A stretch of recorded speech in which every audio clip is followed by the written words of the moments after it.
Hey everybody, Silent Whisperer here, and in this video I'm going to be showing you guys how to build the simplest, easiest Enderman farm of all time. You don't have to go out over the void, you don't have to do any crazy water bucket tactics, you don't have to place barely any blocks, and really, the most expensive thing is one name tag and a minecart. So I built this farm with TU46 in mind, and for people who want to reset their end on a weekly basis, or often rather. So instead of building this farm, which takes significantly longer to build, this one is much more efficient than the one I'm about to show you, but this one takes much more time and is not reset friendly. This is the last Enderman farm that I showed you guys, and you guys absolutely loved that video. 6K views, tons of likes, amazing. If you're not going to be resetting your end all that often, I would still recommend building this one simply because it's way better. Not way better, but it is much better depending on how you do it. As far as we know, in TU46, or the Ender update, you can just pillar off into the void, a couple hundred blocks that way, and build that, and then it'll get literally all of the spawns. Unfortunately, you will have to reset your end when the update comes out if you want all the new end features. There'll be a link to that video in the description. Anyway, if you are going to be resetting your end on a weekly basis or just frequently to get new end cities and elytras and all that good stuff, then what you're going to want to do if you want an Enderman farm is build this particular version right here. It should take you about 10-15 minutes to set up. It's mostly digging, and you get to level 30 in about 10 minutes with my current setup right here. It will vary from world to world depending on end island generation. So to get things started off, obviously you're going to need to go to the end and then kill the Ender Dragon, do all that good stuff, and yeah, basically just make sure that you know, that's dead and take care of. There's the obsidian platform, there's the exit that Enderman messed up. And basically what you're looking for is a big open flat area. I did remove about one layer of endstone right here just to make it more flat. You can remove more or less layers to make it flatter, or you can add endstone to make it more flat. Basically, you want the Enderman to have the least amount of obstructions to your Endermite. Anyway, find a spot and let's start building. So once you've decided on a spot, all you're going to do is place down one block with one powered rail on top of it. And this farm is mainly going to be a 1x7 slot, so mine is going to be going that way. Decide which way you want it to go. It doesn't matter which way it goes.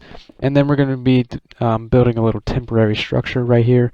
Most of these polished andesite blocks are temporary except the one under the powered rail. And we're doing this little structure right here for capturing an endermite. You have to spawn the endermite using ender pearls, not a spawn egg, in case you're doing this in creative. And yeah, if you use spawn eggs, it won't work. There's only 5% chance of getting an endermite from a pearl, so it might take a couple stacks. So once you got an endermite, name it and put it into a minecart like that, and then get it onto that powered rail right there. Make sure the rail is unpowered. Anyway, then you can just get out of your little structure that you made there, and then you're going to place one slab in the center right here, like that, and then 3 to the left and 2 to the right, so in total 7. And then you're going to do the same thing on the other side, so 3 on this side, 1 in the center, and 2 on the right. So that'll force them to go into the trench that you're about to make. And then go up by 3 blocks and make a lower half slab roof right here. We can remove all these blocks, the temporary blocks, and you can use any kind of slab that you want. I'm using stone because why not? Anyway, this is going to be a 3x7 roof, so it's going to cover all of your lower part of the structure and the endermite. And there you go. That's pretty much that done. Now you're going to need 2 temporary blocks right here. That'll keep the Enderman from messing up your farm while you're trying to build it. And then you're going to need 2 temporary blocks right there to keep the Enderman out. And that's actually most of your building done. The rest is just digging. So then you can remove all of your temporary blocks on the sides here. And then now for all the digging, you need to go, what was it, 43? Yeah, 43 blocks down, and these 3 spots right here. I already did that because it's boring to do on camera. So yeah, 43 blocks, that'll get them down to 1 hit kill, and then you need to do that on both sides. Don't worry about the center pillar, it's not important.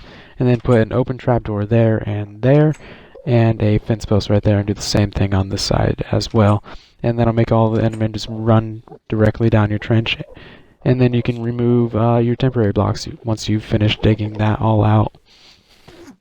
And now they're on 1 hit kill. at the bottom of your trench right here, you should dig out a little bit of a room. Make sure that this room is only 2.5 blocks tall so that no Enderman can walk in here or teleport or spawn in here. And yeah, that's pretty much all you gotta do for your room. You can decorate it if you want, but you're probably going to be resetting your end if you're building this farm, so why would you? If you want a slightly more efficient AFK spot, you can go down to the bottom of the world at around Y2 and just use a water bucket to pillar down to that.